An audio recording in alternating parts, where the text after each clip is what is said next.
Welcome to the RP Show. Episode number 6. Number 6. With me, Steve Johnson. And me, the Tubiac Maniac. All right, Steve. What do we got going on for today?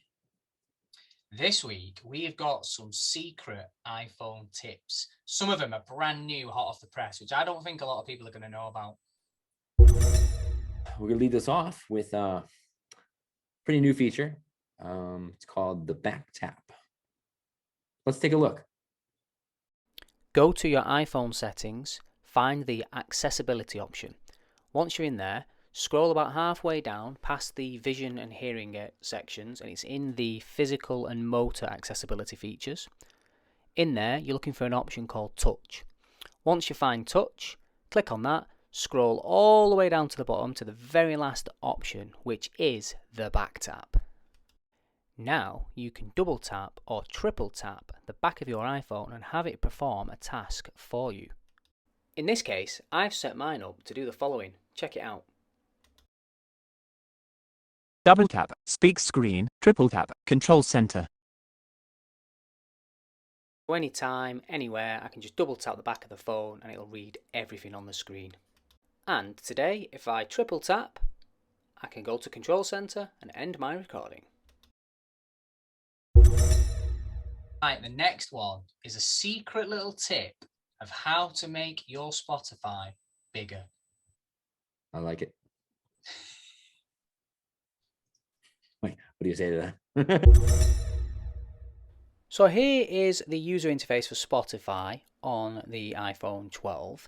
For the purposes of this demonstration and to protect us from any copyright issues, I'm using Mike's podcast, Living Free with RP. If you've not checked that podcast out, highly recommend. Mike has interviewed over 50 people with RP to get their experiences, so really useful to listen to.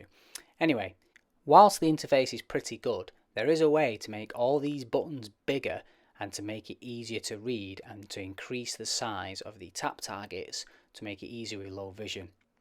To explain what I'm talking about, here's a side-by-side view.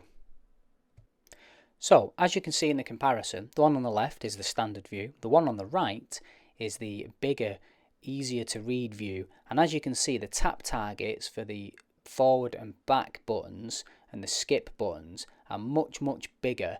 The album art tends to be moved off screen and it's usually in a higher contrast, and this follows right the way through the Spotify ecosystem across all of the music, albums, podcasts, everything. It just generally makes everything much bigger and easier to read. And the best thing about this feature is you can set it up so it happens automatically when your iPhone connects to certain devices. So in my case, when my iPhone connects to my Bluetooth headphones, it automatically switches to the large view. So here's how it works. Go to Settings, go to your Bluetooth menu, scroll down, choose a particular device, a pair of headphones or a speaker, click on the little information logo to the right hand side and change the classification from either headphone or speaker to car stereo. Now, whenever this device is connected, Spotify will treat it like a car stereo and initiate car mode.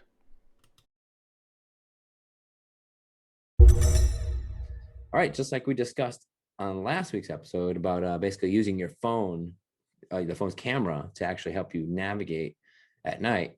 The newer iPhones actually have a night mode.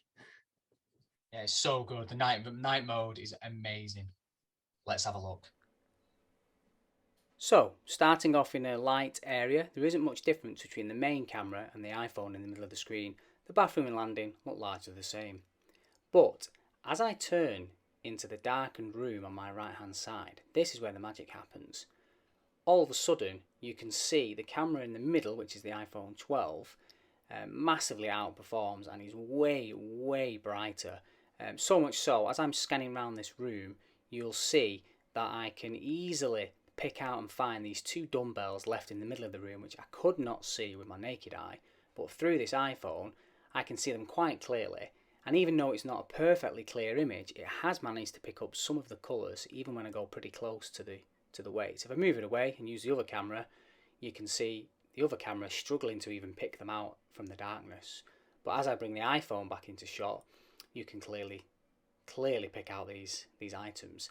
In fact, so much so, when I put the iPhone on the weight vest, you can even make out the colours on the badges on the front, the patches.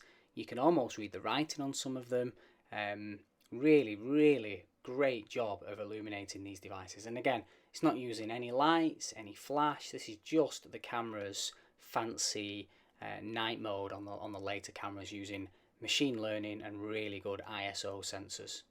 So this is a great little tip that you can use if you are in a dark room or a dark location or you're out at night.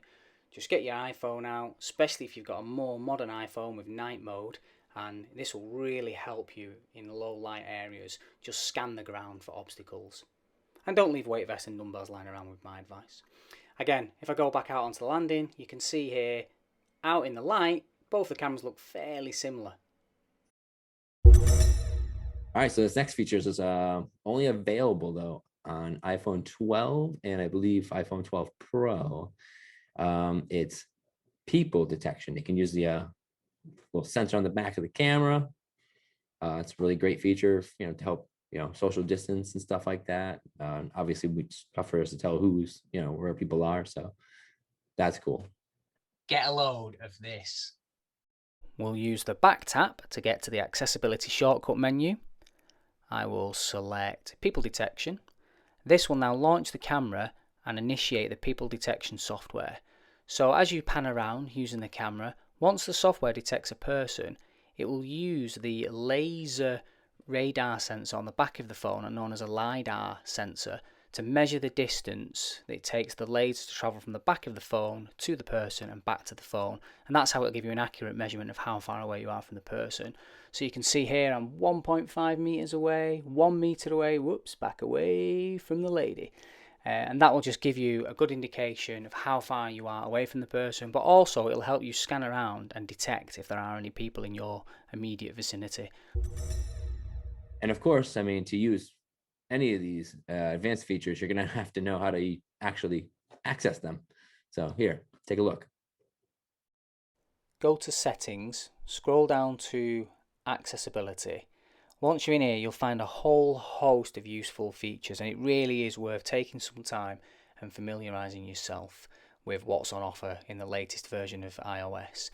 There's various vision related features like zoom, voiceover, contrast, color filters. There's a hell of a lot of stuff you could take advantage of, so it's a really good idea to familiarize yourself. Probably the best one, if you scroll right down to the bottom of the accessibility list, is the accessibility shortcuts. Now this you can customize, so just using the back tap or a triple tap, you get quick access to this menu and with all your favorite accessibility features like the magnifier or voiceover or smart invert or any of this good stuff. And a cool thing about this, you might notice on the little icons on the right hand side, if there's a particular feature that you have selected to appear in the shortcut menu, you can drag that item and dictate where it appears in the list. So if you always want voiceover to be the top of the list, or like on this example here now, I will get the smart invert and I will drag that up so it appears higher up the list, which is just a really cool little feature that you can do. So really worth getting to know the accessibility and taking full advantage of these options. So there's some of the tips we wanted to share. Mike, any thoughts? How good is technology now for helping people like us? I'm telling you, it's insane what the things you can do now and how much it makes you feel more comfortable having that tech. Because, like I said, I remember growing up with my mom with a black and white Aladdin that would enlarge. You should put a book on her and it would enlarge the text for her. This huge machine. So yeah, to have this amazing thing in the palm of your hands that you can just do so much with. It's amazing. And final question, Mike. Out of the ones we've just demonstrated to everybody, what's your personal favorite? I really, you know what? I don't use it, but I did when you showed me the Spotify thing. I thought that was pretty cool. Yeah, that's awesome. That one, isn't it? That's a really. I like that because that's not even something like really visually impaired mindset. That's something you really had to kind of think about, to make happen. I don't think any of our viewers would have known that. If you knew about that, put it in the comments below. But I Yeah, think that's definitely do hot that. off the press. I'm curious on that one. Thank you so much for watching, guys, and we will see you next week. Over and out, folks.